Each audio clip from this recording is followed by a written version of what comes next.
Jesus Christ is all in all. A home that is not wholly his, how sad and poor and dark it is. Oh, bless that house where faith is found, and all in hope and love abound. They trust their God and serve him still, and do in all his holy will. Then here will I in mine today a solemn promise make and say, though all the world forsake his word, I and my house will serve the Lord. Amen. Amen. I encourage you to turn to our text for the day in Luke chapter 2. We're still in Luke chapter 2. We were in Luke chapter 2 about 2 weeks ago. We were in Luke chapter 2 last week. We're in Luke chapter 2 this week. It's a busy chapter. And I especially want to point out something that we heard on Christmas Eve. Because you hear a similar thing in our text for today. If you look at Luke chapter 2, verse 19, this is after the birth of Christ and after the shepherds had visited. We get this passage, but Mary treasured up all these things, pondering them in her heart. And then we get the story today that now Jesus is at 12 years of age, so 12 years later, we get another incident with Jesus as they had gone to Jerusalem for the Passover feast. And we get verse 51 at the end of this story, which says, and his mother treasured up all these things in her heart. A parent's pondering. And if you look at the bulletin cover, that's what we were trying to have imaged there in that picture. With the mother in the busyness of doing her work on the computer is there holding her child. A parent's pondering. Now, I will say that as a dad, there is that sense of parent pondering. But knowing my wife and what she has been through with our children and doing ministry with other moms, that I had one down in Woodstock. I was the only guy in the group. But the thing I learned there is there's something different about a mother's heart. So although I might begin this text by talking about the parents pondering, it really grabs hold if we think about Mary and a mother's pondering. It's taking that moment. It's pausing to wonder about the meaning of all these things. Can you imagine being in Mary's place after what she went through before the birth with the angel and meeting with Elizabeth, and now this birth, and now we hear last week with having to go to Egypt to run away from Herod, and now we come at 12 years of age going to Jerusalem for the Passover, and suddenly they're leaving to go back home, and she can't find Jesus anywhere. And after it all gets resolved, we get that sense of pondering. She's pausing to wonder about what all this means. But that sense of pondering also is a keeping. It's keeping all those thoughts, but not just keeping them in the head, as we talked about this morning in Bible class. There's something more about keeping things in the heart. It's a much deeper keeping. And so just imagine Mary with all these events as she keeps those thoughts in her heart. But not only is she pondering, not only is she pausing, not only is she keeping, but we hear this word, treasuring.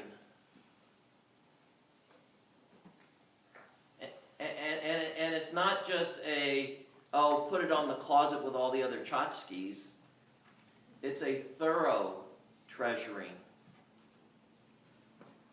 She's treasuring all these thoughts, but she's also treasuring all these events that have happened in this early part of her son's life.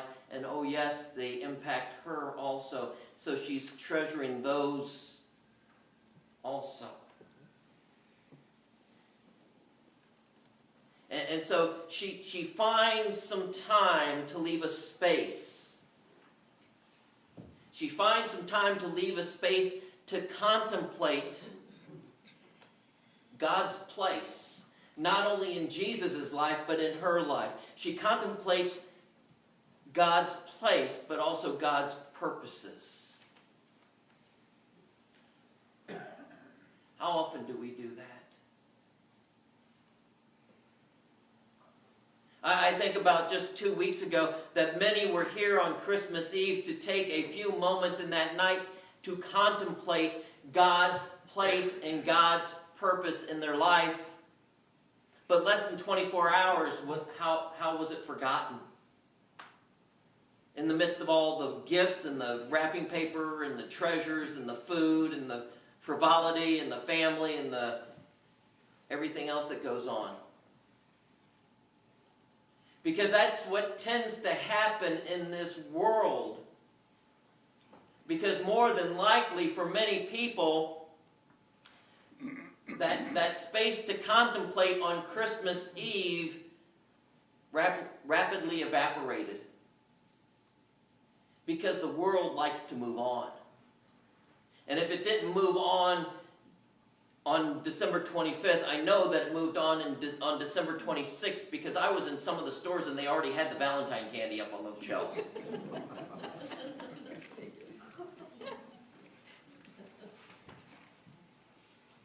And I know some of you have probably moved on with your Christmas celebration because, well, not necessarily around here.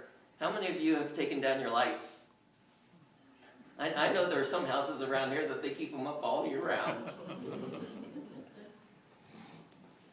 But doesn't the world move on as they take down their lights? As they pack up the Christmas ornaments and put them away for another year? What happens to that space? Well, it doesn't take too long for that space to be filled. Because again, if it's not being filled with contemplating God's place and God's purposes, it gets infiltrated. It gets infiltrated with feelings and emotions and opinions. As we get back to the regular, real-life world, as we turn on the TV news, as we start scrolling the internet, pretty soon we can get really stirred up quickly. As we get infiltrated with those feelings and emotions and opinions. As we get filled with the meaningless chatter that's out there. And the careless words that others speak. And the careless words that I speak.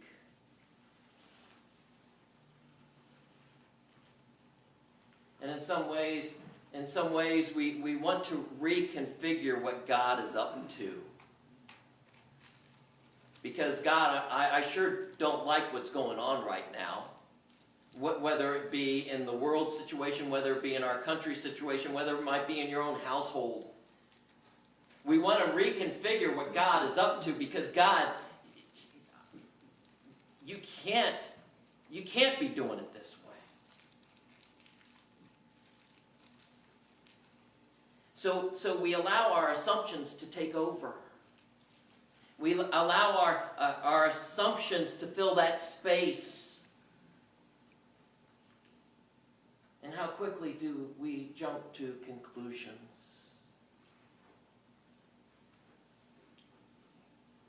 And oh, yeah, we might not echo it the same way that Mary did in the text. when she said, let me find it here, in verse 48, "Son, why have you treated us so? Behold, your father and I have been searching for you in great distress." Jesus, you drove us half out of our minds. What are you up to? What are you doing?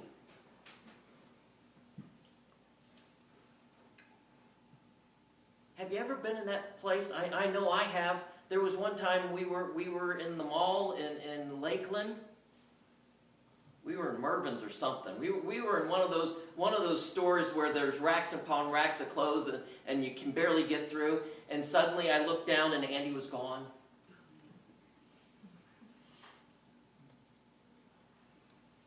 Well, he decided to crawl in the middle of one of the racks and play hide and seek. What are you doing? What are you doing? We are searching for you in great distress. Because too often we expect God to act a certain way. And the way things are going on in life right now, this can't be God's way. Just like Mary thought.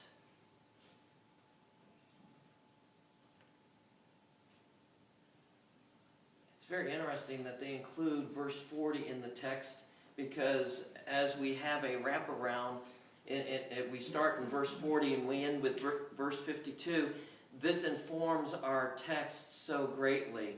In verse 40 it says, "And the child, Jesus, grew and became strong."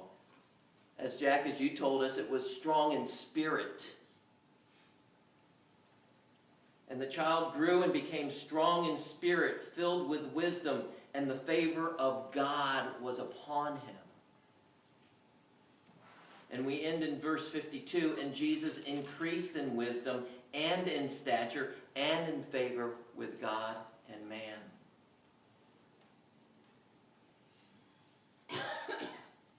God is in control. No doubt about it. And sometimes we have to realize that what God is up to, we are not privileged to fully know. But God is at work, just like he was with Jesus in this moment. As Jesus was 12 years old, God was at work in that moment. And Jesus had to remind his mother that God was at work in this moment. And Jesus was not growing in the customary ways that Mary had expected. Because if it had been, he would have been right by her side. Instead, Jesus grows beyond the customary. Jesus grows beyond what has happened in the past.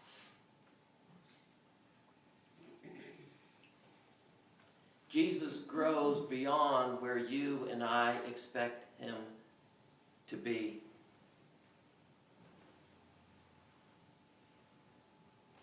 Because sometimes Jesus wants to linger a little longer. When the world insists on going.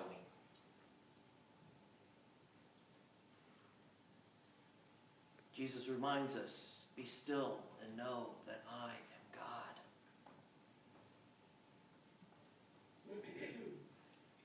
And as we hear in this text, Jesus is found in the things of the Father. Interesting about that verse here, as it's translated, here in the ESV it says, "Did you not know that I must be in my Father's house?" Some translations say, "Did you not know that I must be in my Father's business?" But there's really, in that text, there is no noun to describe what belongs to the Father. So it's just the things.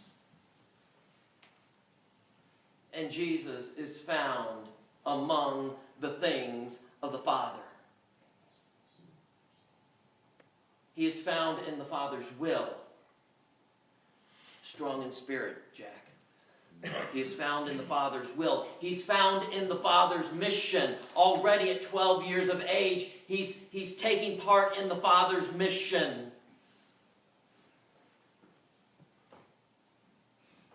Jesus is found in the Father's presence.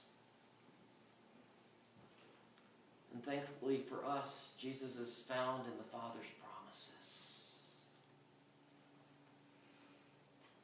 Did you not know that I must be in the things of my Father? To speak His word. To reveal the truth. To die on a cross. To save the world.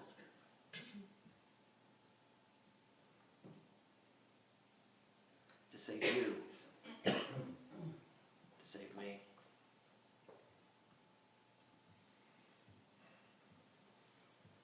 And Jesus shows us the way to the Father.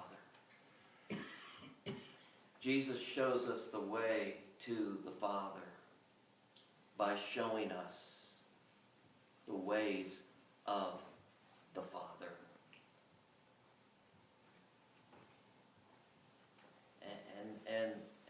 And they're not in the typical places. They're not in the places where we expect Him to be.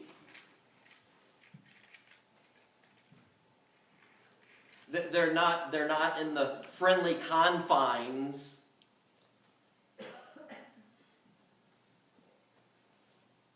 The safe places. They're not with the familiar company. Oh yeah, they are. But He goes beyond that. He goes beyond the expected places. He goes beyond the friendly confines. He goes beyond the familiar people, the familiar company that we're in.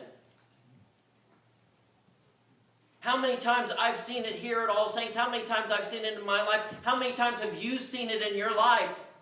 Where Jesus breaks in and surprises us, where He shows up. And He doesn't always reveal the whole story to us, but He just shows up. And we get to marvel at it. Just like Mary had that opportunity. As she thought about the birth, as she thought about the flight to Egypt, as she thought about the return, as she thought about Jesus being in the temple, there she was, pondering all these things and treasuring them in her heart.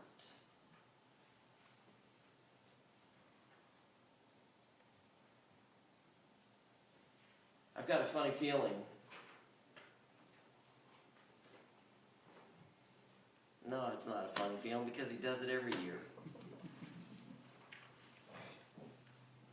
But you know what? I think in 2020, Jesus is going to break in and surprise us at All Saints Lutheran Church. He's going to reveal Himself in places that aren't expected. He's going to reveal Himself among company that they're not our normal folks. He's going to reveal Himself in the confines outside of this church, outside of these four walls. That there are going to be those moments in the life of All Saints Lutheran Church, and I hope I'm part of them, and I hope that you are too, that He's going to break in and surprise us.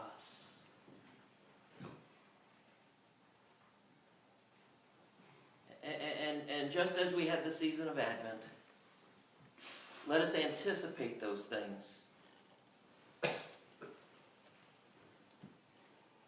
But as we hear in the Word today, let's just simply live in the moment. Let us live in the meaning of the moment right now. That just like those adults were in the temple when he was 12 years old, so are we. We're sitting at the feet of Jesus, listening to his wisdom, marveling at what we hear, marveling at who we see, and be just like his mother. Take some time to ponder. Take some time to keep.